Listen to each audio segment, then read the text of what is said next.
Puede sentarse, mi amado. Vea el llamado de Dios en este capítulo 35, verso 11 del libro de Génesis a Jacob. Crece y multiplícate. Cuando Dios le dice a Jacob que crezca y que se multiplique, justo después de que ha pasado por un gran proceso. Jacob sabe lo que se siente salir huyendo de un hermano enardecido en contra de él. Jacob sabe para esta etapa de su vida lo que se siente que lo traicionen, que lo engañen, que lo manipulen, como lo hizo Labán, su suegro. Tanto así que 10 veces le cambió el salario. Tanto así que este hombre, dice la escritura, que de día y de noche trabajaba por causa de los años que le trabajó por sus hijas y por las pérdidas de los animales de Labán. Pero y con todo esto Jehová estaba con él, porque había una promesa. ¿Qué es lo que quiero transmitirte esta noche? Que cuando Dios ha dado una promesa a nuestras vidas, no importa el tiempo que tengamos que pasar o las circunstancias difíciles que tengamos que cruzar, Dios es fiel y Él traerá cumplimiento su palabra. Jacob salió huyendo de la casa de su suegro y estando en camino de regreso a la casa de su padre, como él en dado momento lo determinó, dice que el Señor se le apareció y le dijo que viniera y le preparara un altar. Y después de esto el Señor le ratifica en esta otra ocasión sobre esta promesa de que le daría la tierra que le había prometido a sus padres a él, no sin antes pedirle algo, que creciera y que se multiplicara. Después de que hemos pasado por un proceso, viene la otra parte, que es crecer y multiplicarse. Pero el enemigo no siempre estará contento cuando usted y yo determinamos o hemos recibido una orden, una palabra de Dios de crecer, de multiplicarnos. Vea lo que pasa con Israel en tiempo de cuando está en Egipto. Ahora, cuando Dios determina bendecir a su pueblo, yo creo que Él lo va a hacer. Y creo con todo mi corazón que todo lo que Dios hace, lo hace con un propósito. Dios es un Dios intencional. Nada y absolutamente de lo que Él hace lo hace por casualidad. Todo tiene un propósito y por lo tanto todo lo que Él permite que suceda, hay un propósito dentro de ello. Por eso es que yo creo con todo mi corazón que nada de lo que Dios permite que pase en mi vida, a Él le toma por sorpresa. Él sabe lo que está pasando. Ahora, ¿cuántas cosas hemos nosotros planificado y no salen bien en la vida? Pero cuando las cosas marchan bien en la vida, cuando las cosas salen tal cual nosotros las planificamos, es fácil identificar, ¿cierto?, que Dios está en el asunto. Es fácil incluso cantar un cántico de alabanza y de dar gracias a Dios. Es fácil que nosotros vengamos y cantemos, como dice el salmista, cántico nuevo. Pero recuerde que cuando Dios le lleva a un lugar, Él tiene también un plan. Cuando Dios permite que pasemos por algunas situaciones, Él tiene un propósito. Dios es intencional en todo lo que hace. Israel no llegó a Egipto por casualidad. Dios mismo lo llevó a Egipto. Hay cosas que si nosotros nos movemos en obediencia a la palabra y nos van a suceder, sépase que Dios tiene un propósito dentro de ello. Entiendo de que hay gente que está pasando por situaciones difíciles como una consecuencia de desobediencia, de pecado, de haber fallado al Señor. Pero hay procesos que es un plan perfecto de Dios y que si nosotros somos obedientes y que si nosotros nos mantenemos firmes en medio del proceso, igual veremos la gloria de Jehová en nuestro favor. Por eso que creo que cuando nosotros nos movemos en obediencia, mira, aun cuando no entendamos todo lo que está pasando, hay cosas que quizás no marchan bien y es obvio que no vamos a cantar de alegría, porque es posible estar en un momento equivocado quizás según nosotros y que nos pasen cosas desagradables y que quizás no produzca un cántico nuevo, pero estoy seguro que producirá carácter en la vida de aquella persona que está allí. Es posible que no produzca una alabanza de gratitud, pero producirá integridad. Es posible que no produzca alegría y motivación, pero seguro estoy que producirá una fe que nos permitirá conocer más los propósitos de Dios y depender aún más de Él en medio del problema. en la vida cristiana hay momentos en los cuales vamos a tener que cruzar ciertas dificultades. Es que hay temporadas en las cuales nos vamos a sentir estar en el foso allá metido, rodeado de leones. Es que hay temporadas en la vida cristiana que se va a encontrar, al igual que aquellos tres hebreos, en un horno de fuego, y también una línea de espectadores allí esperando en el momento que seríamos destruidos. O es que hay momentos en la vida cristiana que vamos a sentirnos estar, al igual que José, metidos en una cisterna. Lo que el enemigo no sabe es que cuando estés en el foso de los leones, Él estará contigo y le cerrará la boca a esto. Lo que el enemigo no sabe es que Él te guardará del fuego, porque aun cuando pases por el fuego hay una promesa que dice que no te vas a quemar. Lo que la gente no sabe es que hoy por hoy pueda que estés metido en la cisterna, pero es que hay una promesa de Dios y un sueño que llevas dentro de ti, que quien te lo dio le va a dar vida, y el día de mañana va a tener que ver cómo un día estuviste abajo, pero ahora estarás arriba. Por eso es necesario saber de que cuando Dios te dice crece, es que hay que crecer. No podemos pasar la vida por vivirla. Hay gente que no sabe si vive o existe. Hay gente que no sabe cuál es la diferencia de tocar o sentir, de hablar o de decir algo, de oír o escuchar. ¿Por qué? Porque estamos haciendo lo que se nos enseñó a hacer solamente en el pasado, cuando vivimos en tiempos que demandan prepararnos, capacitarnos, depender más de Dios, por supuesto. Pero es que cuando nosotros leemos este precioso libro, nos damos cuenta que el Señor es el primero que nos instruye a que crezcamos y que no nos conformemos en el lugar donde nosotros hemos estado. Por eso conformarse, habituarse a lo mismo de siempre puede ser sumamente peligrosa. Y esto va primero conmigo en calidad de predicador. Yo me puedo acostumbrar a trazar buenos sermones y quizás le pueden gustar mucho a usted, pero yo corro el riesgo de que si yo no procuro tener una intimidad con Dios y relación personal con Dios de día a día, puedo terminar ministrando en los dones y los talentos solamente. Usted puede acostumbrarse a venir a la iglesia y pedirle perdón al Señor, como muchas veces se nos enseña, pero eso se puede volver una vida de rutina y por ende nos habremos convertido en religiosos. Por eso es necesario saber de que no podemos acomodarnos a lo que hemos sido solamente enseñados. Cuando dice la palabra que Dios es un Dios de cosas nuevas, Él tiene algo nuevo para ti ahora. Tiene algo nuevo para ti ahora y día a día. Y debes de levantarte con esa expectativa. Señor, si tus misericordias son nuevas, ¿en qué área de mi vida yo la voy a ver? Pero si nosotros no vivimos la vida con esa expectativa, nos volvemos una vida de rutina.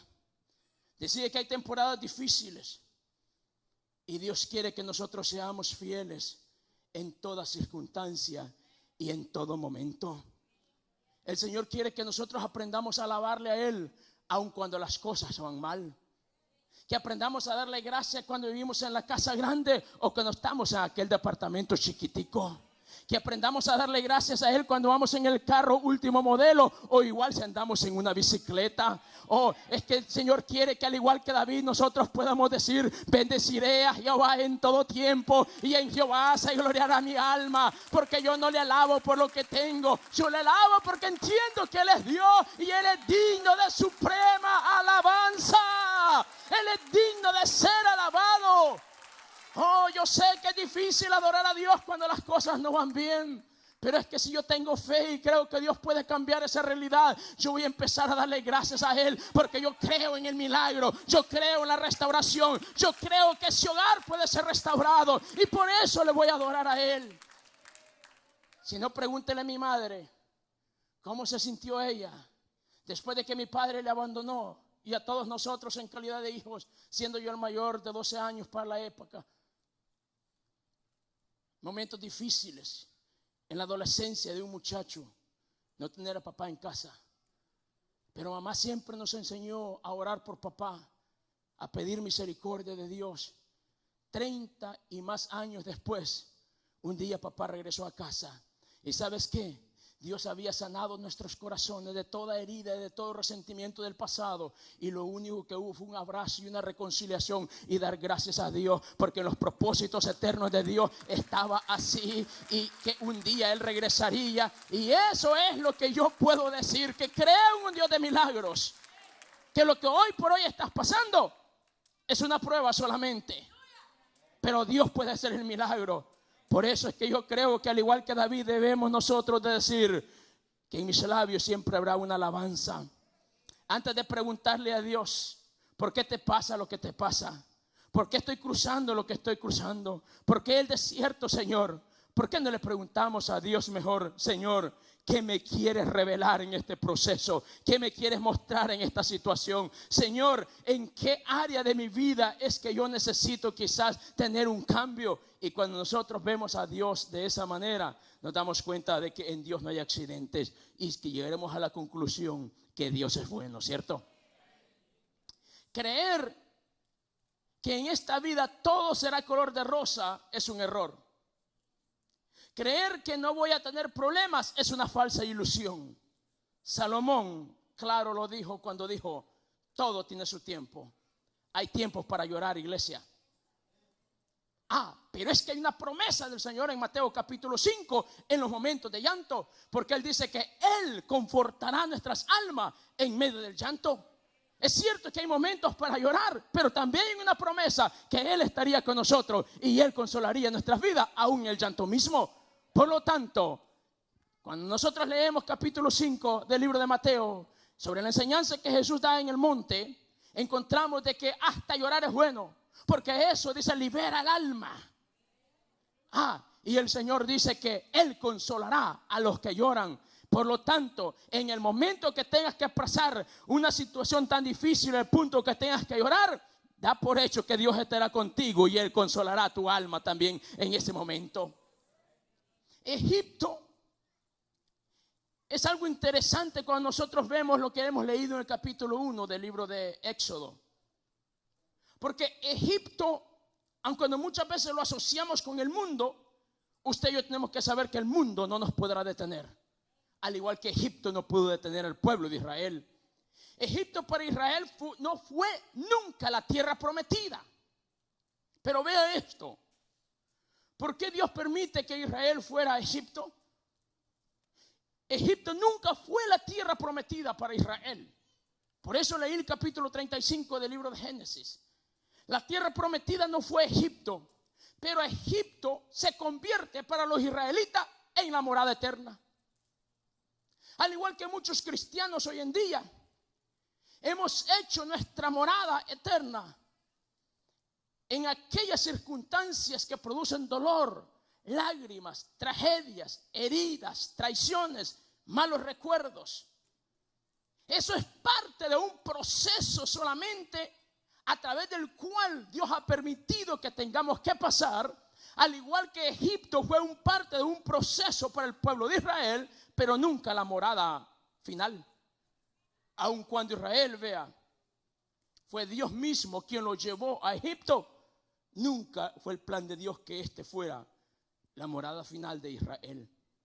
Dice la Escritura de que un día hubo otro faraón y se olvidó de José. Lo dice así, va el capítulo 1 de Éxodo. Vea qué triste. Si le preguntan a un israelita por qué están ahí, le da detalle de cómo llegaron ellos ahí y el rol que jugó José en salvar a una nación. Pero a los egipcios se les olvidó lo que José hizo por ellos. ¿Qué es lo que te quiero decir? Que a veces nos preguntamos nosotros cómo es posible que después de haberle ayudado tanto, cómo es posible que después de haberle asistido en esto y aquello, ahora se ha olvidado.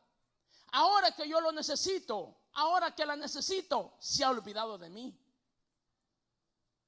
Yo sé que estas cosas no suelen pasar en la vida, porque al igual que Egipto se olvidó de José, muchas personas a quienes les hemos sido nosotros instrumento de bendición a través de un favor o un medio, después del tiempo, cuando les necesitamos, suelen olvidarse. Note lo que dice la Escritura. Nadie en Egipto conocía a José. Pero si le hubiera preguntado a un israelita, seguramente que ellos sí sabían. Es que Dios muchas veces permite que sucedan cosas en nuestras vidas para que sepamos que el único que nos puede ayudar es Él. Dios a veces permite que pasen cosas en nuestras vidas para que entendamos de que Él es el único fiel en quien podemos confiar y depender. A Él no se le olvida nada de lo que nosotros podemos hacer. ¿Cuántas veces nos hemos preguntado por qué, Señor? ¿Por qué ahora estoy en esta situación? Es que el Señor te dice: yo quiero mostrarte que yo estoy a tu lado. Yo quiero que entiendas que si me tienes a mí, lo tienes todo.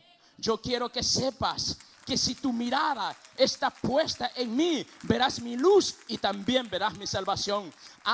Es que si nuestra esperanza está puesta en Él, nosotros podemos decir como dijo el salmista: yo no he visto justo desamparado, ni su simiente que mendigue pan. Es que aunque yo esté pasando por un momento difícil, quizás me haga falta todo ahora, pero hay una promesa y puedo decir: Él es Jehová Jireh, el Dios de mi salvación. Es que quizás yo puedo estar pasando un momento difícil a causa del diagnóstico médico, pero yo podré decir: Él es Jehová Rafa, el Dios de mi sanidad. En Cristo, a través de su llaga, yo ya he sido curado. Cuando nosotros aprendemos a ver a Dios como nuestra única fuente, no como el recurso, sino como la fuente, entonces todo estará bien. Por eso es que creo que aun cuando todo falle, si nuestra fe está puesta en Él, todo estará bien. Nuestra fe en medio del problema pueda que sea puesta en momentos tan complicados, pero seguro estoy que llegaremos a un punto que diremos como dijo el salmista: ellos confíen en carros y en caballos, mas nosotros del nombre de Jehová tendremos memoria. Porque el que justo clama, dice la Biblia, Jehová oye y sus oídos están atentos al clamor de ellos. Vale la pena entonces poner nuestra mirada en Dios, porque los que esperan en Jehová serán como el monte de Sión. Este no se mueve, sino que permanece para siempre. Tu Dios fue ayer, es ahora y será siempre. Sus promesas no cambian. Pon tu mirada en Él, que Él es el único que puede cambiar tu realidad. Por eso mi mensaje esta noche es: no ponga la mirada en la realidad misma. La realidad no deja de ser más que el hecho verídico de algo. La verdad es que Dios a través de su palabra nos dice que el cielo y la tierra puede pasar, pero lo que Él ha dicho vendrá a un cumplimiento. Y si Él ha dicho una palabra para tu vida, para tu familia, darlo por hecho. Vive creyendo esa palabra. Dale gracias a Dios que quien te lo prometió es un Dios fiel y verdadero. Y seguro estoy que, como dijo el profeta Habacuc, aun cuando la promesa tardare, pero darlo por hecho que vendrá. Y mientras la promesa viene, yo voy a tomar nota para entenderla bien, para que no se me olvide que quien me prometió y quien me habló es fiel para cumplirlo. Nunca pierdas de vista lo que Dios te ha hablado. Dios sabe lo que hace. Él está en control de todas nuestras situaciones. Él te sacará victoriosamente de ese problema. Confía en Él y Él lo hará. Faraón oprimía al pueblo de Israel, no porque estaba sobresaliendo, Pastor Orlando, no por lo que tenía. ¿Sabe por qué Faraón oprime al pueblo de Israel? Si lee bien la escritura, en este capítulo 1 del libro de Éxodo, no lo oprime por lo que Israel está haciendo o por lo que Israel tiene. Lo oprime por el potencial que hay en ellos. ¿Qué es lo que le quiero transmitir esta tarde? Que muchas veces nosotros nos hemos minimizado nosotros mismos al decir: ¿y quién soy yo? Si yo no tengo nada. Eso es lo que yo estoy viendo quizás, pero Dios está viendo algo diferente en mí. ¿Y sabes qué? Y no solamente Dios ve algo diferente en mí, hasta el diablo mismo está viendo algo diferente en ti y en mí. Porque Él ve el potencial. Y si no, preguntémosle por qué mandó a atacar a David. Dijo: atacame a ese David, porque aun cuando huele a oveja, yo estoy viendo ya que está llegando allá al palacio. Si no, preguntémosle por qué mandó a atacar a aquella pobre muchachita huérfana. Es cierto, era una huérfana, pero es que Él intuía que llegaría al palacio y se convertiría en la reina allá en lejanas tierras. Alguien tiene que saber que José también fue atacado, No porque era un soñador solamente, no, porque en él había el potencial de llegar hasta la casa de Faraón. Por eso el enemigo nos ataca, porque él está viendo el potencial. Y muchas de las cosas que nos suceden ahora no es precisamente por lo que haces, sino por el potencial y por lo mucho que Dios hará en nuestras vidas. Es que el diablo está viendo cómo las finanzas vienen a tu vida. Él ve cómo la restauración de tu matrimonio se lleva a cabo. Él ve cómo las cargas el Señor te está liberando y te está llevando a otro nivel. Y es lo que Él no quiere. Por eso te oprime, por eso te hace sentir mal. Por eso voces a través de otras personas vienen y te minimizan, creyendo que tú eres la causa del problema. No, tú no eres la causa del problema. Es que Él ha visto el potencial que hay en ti. Y vive Jehová, que si te mantiene fiel a su palabra y a sus propósitos, el Señor le va a dar vida a ese sueño. El Señor va a cambiar esa realidad. Él va a transformar esa realidad. El milagro está en camino. Él está viendo lo que está a punto de suceder. Por eso quiere cargarte al punto de distraerte, como decía al inicio. Me llama la atención lo que trata de ser Faraón, porque hasta este momento de la amenaza, Faraón no está matando niños. Hasta este momento de la amenaza del pasaje que leíamos, no hay orden de matar niños, pero sí de cargarles, sí de oprimirles. Es que el cansancio es un problema serio, y Faraón lo sabía y recurrió a la estrategia del cansancio para detener a su pueblo. Por eso le pregunto yo, ¿usted ora igual cuando está cansado o ora con más libertad cuando está relajado? ¿Lee mejor la Biblia y la interpreta mejor, la entiende mejor, la disfruta más cuando está cansado o cuando está descansado? ¿Pasa mejor tiempo con su familia cuando está cansado o cuando está descansado? Estrategia. Y muy buena que el enemigo utilizó para tratar. Y si sigue leyendo en el capítulo 6, verso 9 en adelante del libro de Éxodo mismo, usted se da cuenta de que la estrategia funcionó. Porque Dios hizo milagros, hizo maravillas a través de Moisés y Aarón para con este pueblo. Y Dios le dice a través de Moisés y Aarón al pueblo sobre las promesas de Dios. Si me pueden ayudar, Éxodo capítulo 6, verso 9 en adelante. Vean la lista de promesas que Dios le da al pueblo. Era un pueblo oprimido, que lo habían tratado como esclavo. No tenían opciones, no tenían nada.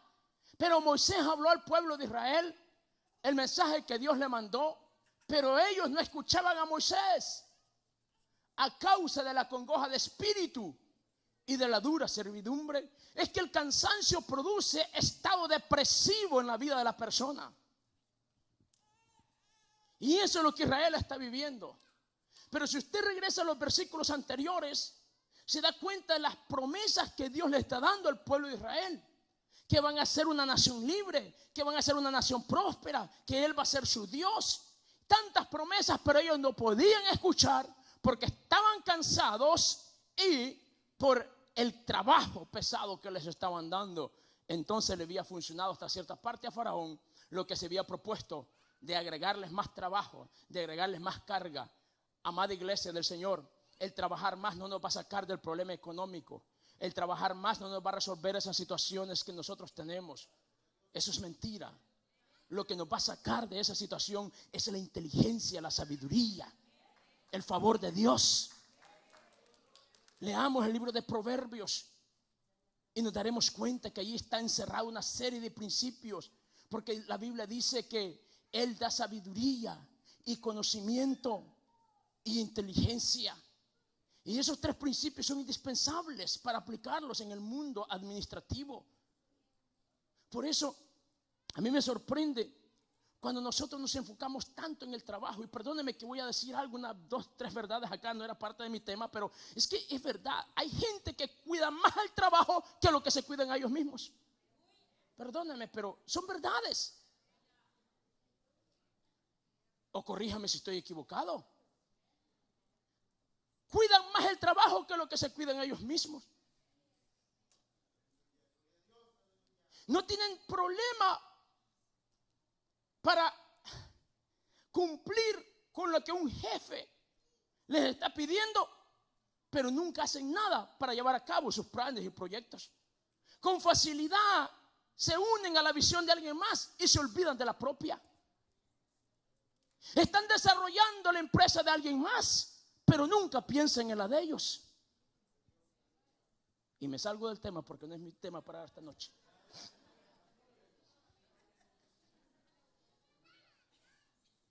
Es que es necesario pensar de que Dios es un Dios de propósitos. Es que cuando nosotros pensamos en todas las bendiciones que Dios nos quiere dar, el cansancio es un obstáculo. Y nosotros podemos trabajar y trabajar. Y a veces ni siquiera sabemos cómo administrar el dinero que... Fíjense que cuando alguien trabaja y tiene un trabajo, lo único que le dan a cambio de su trabajo, ¿qué es? Salario. Salario. Y cuando entendemos qué significa salario, en aquel tiempo muy antiguo eran unas bolas de sal a cambio de un trabajo. De ahí viene la palabra salario. Pero a cambio, por esas horas invertidas en el trabajo, lo que recibí es un salario. En cambio, si se tuviese un negocio propio, usted no tiene un salario. Usted lo que tiene son ganancias. Entonces, ¿qué es mejor? Lo uno o lo otro. Pero vuelvo y le repito, cuidamos tanto el trabajo que sentimos depender de él. ¿Y sabe cuál es lo peor con todo esto? Y es que una vez me meto en esta cosa me cuesta salirme a mí. ¿Y sabe cuál es lo más difícil de todo esto? Que la inmensa mayoría de personas que trabajan para una compañía están insatisfechas con su trabajo. El 90% y más de las personas que dependen de un salario están insatisfechos con su salario.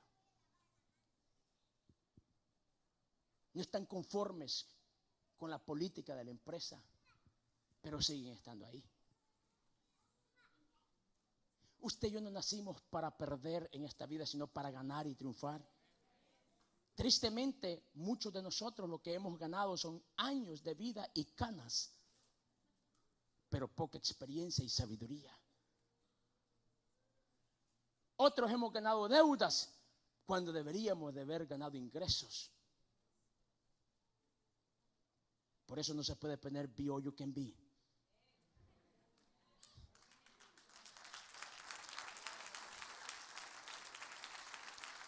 En este congreso estaremos hablando cosas tan prácticas como estas. Termino con esto y me salgo, le prometo. Cuando alguien no sabe darle el valor de $1, imposible que le dé el valor a $100. Y si no le sabe dar el valor a $100, tampoco se los podrá dar a $1000. Y alguien que no sabe el valor de $100, difícilmente, por mucho que aspire, podrá llegar a ser millonario en base a habilidad e inteligencia. Porque ser millonario ahora es fácil, hasta por un accidente se puede llegar a ser millonario. Sí, basta con que le pegue un camión con una buena aseguranza y una demanda de por medio allí y hasta millonarios son.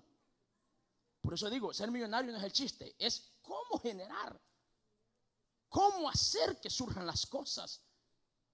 Y vamos a hablar de eso, de cómo hacer, cómo emprender de cero. Porque recuerden que el alma diligente, dice Proverbios, será prosperada. ¿Por qué me metí en este tema cuando aparentemente todo el enfoque de lo que hablé era tan espiritual y tan ligado a la fe? Es que creo también firmemente que la bendición de Dios es integral, o sea, es completa. Y por eso traje a la memoria. ¿Sabes qué? Me vas a ayudar con los versículos que anteceden a este versículo 6 de, versículo 9 de capítulo 6 de Éxodo. Porque quiero mostrarte lo que Dios le está diciendo al pueblo. Regresemos, yo creo que del versículo 4 en adelante. El 6, creo 6, es el 6. Versículo 6.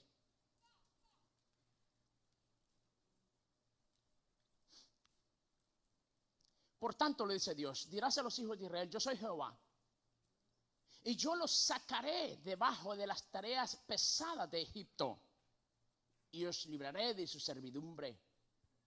Y os redimiré con brazo extendido y con juicio grande. Vea las promesas que Dios les está dando acá para empezar.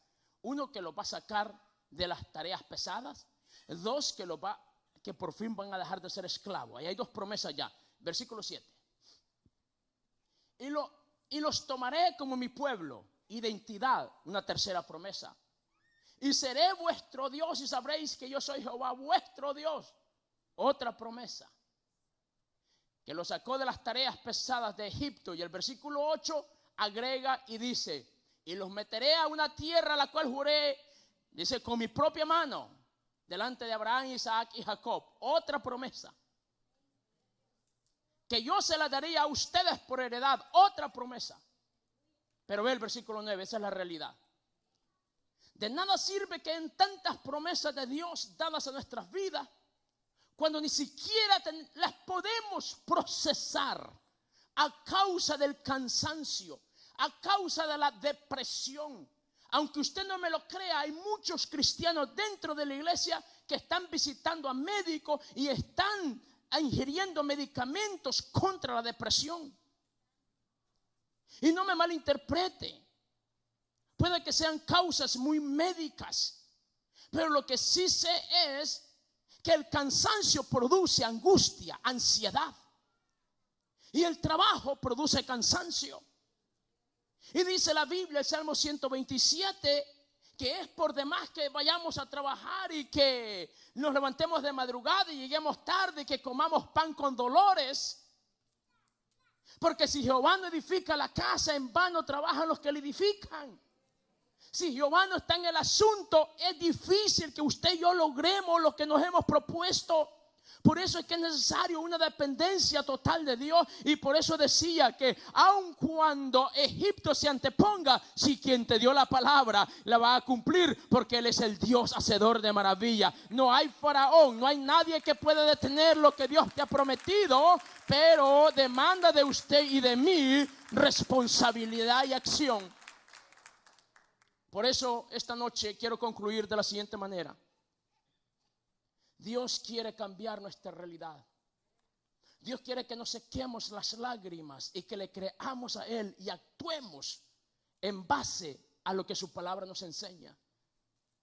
Por eso es que me encanta esa palabra cuando dice la Escritura, diga el débil, fuerte soy.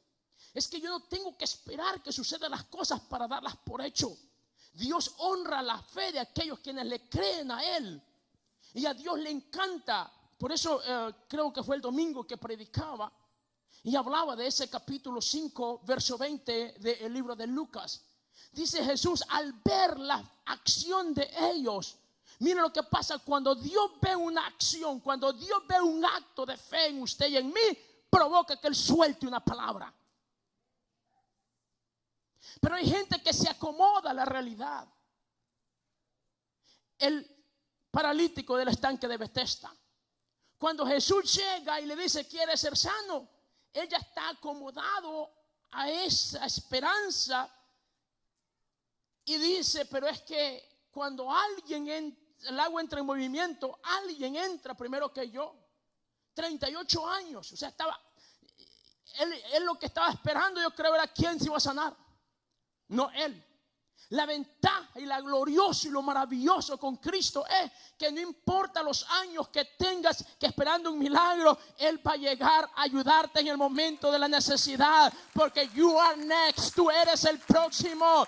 Oh, aquellos se sanaban porque todavía tenían cierta habilidad, porque tenían cierta chispa. Pero hay otros que quizás no podían y quizás de eso eres tú, Pero lo bueno es que Él está mirando a aquellos que sienten no poder más ya. Aquellos que dicen, si no es por tu mano, Señor, yo no sé qué voy a hacer. Por eso dice la Biblia que clama a Jehová y Él oye. Me encanta ese pasaje del capítulo 29. Verso 13 del libro de Jeremías, cuando dice el Señor, me buscaréis y me hallaréis cuando me buscaréis de todo vuestro corazón. Pero la Escritura nos enseña que hay un proceso, hay un momento en el cual vamos a clamar, vamos a orar y vamos a buscar.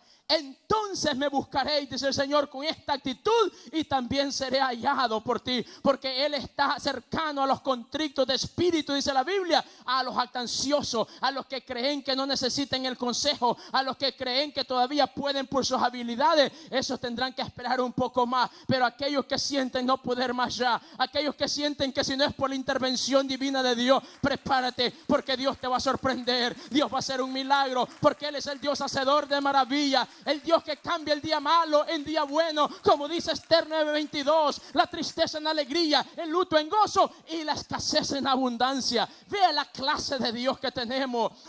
Pero cuando yo veo a una Esther allí que quizás no entiende cómo van a suceder las cosas, pero cuando hay una palabra de Dios a través de Mardoqueo, despertó su fe y la movió en acción. Y cuando esta mujer es movida en acción, Dios también ya había tocado el corazón del rey. Es que el libro de Proverbios dice que el corazón del rey está en la mano de Jehová y Él lo inclina para donde Él quiere. El problema que ahora te agobia está en control, dice el Señor. Él lo puede cambiar, Él puede hacer el milagro, pero tú y yo, mientras el milagro viene, vamos a alabarle, vamos a bendecirle. En nuestros labios no va a haber una queja, en nuestros labios va a haber una alabanza de gratitud, de exaltación. Por eso diremos, como dijo David: bendeciré a Jehová en todo tiempo, y en Jehová se gloriará mi alma. Lo oirán los mansos, dice la Biblia, y se alegrarán. Este pobre clamó y Jehová lo oyó y lo libró de todas sus angustias, porque cercano está Jehová a los contritos de corazón, dice su palabra, porque los ojos de Jehová están sobre los justos y su oído atento al clamor de ellos. Muchas serán las necesidades del justo, pero de todas ellas Jehová lo librará. Cómo no deben decir la gloria de Dios, cómo no deben decir la gloria de Dios. Él es hacedor de maravilla, Dios de proeza, Dios de milagro, Dios de lo sobrenatural, iglesia.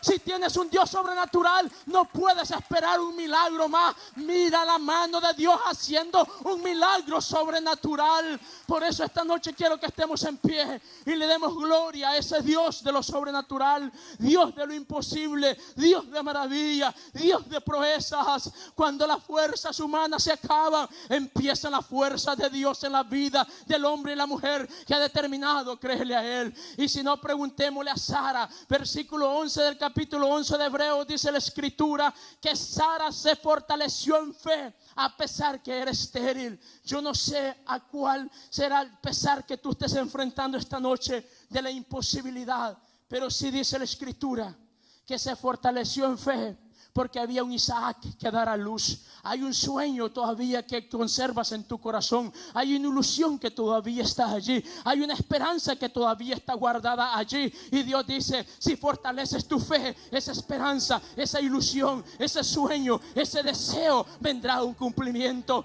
Porque dice el Salmo 37: deleítate a sí mismo en el Señor y Él concederá las peticiones de tu corazón. Por eso deleitarse en el Señor es alabarle a Él aun cuando hoy tenga necesidad, a bendecir su nombre aun cuando hoy tenga amenaza, aun cuando no entiende lo que me está pasando. Pero yo sé que Él es Dios sobre todas las cosas y que en Él no hay margen de error ni accidente alguno. Él es un Dios de propósitos. Él es un Dios de propósitos.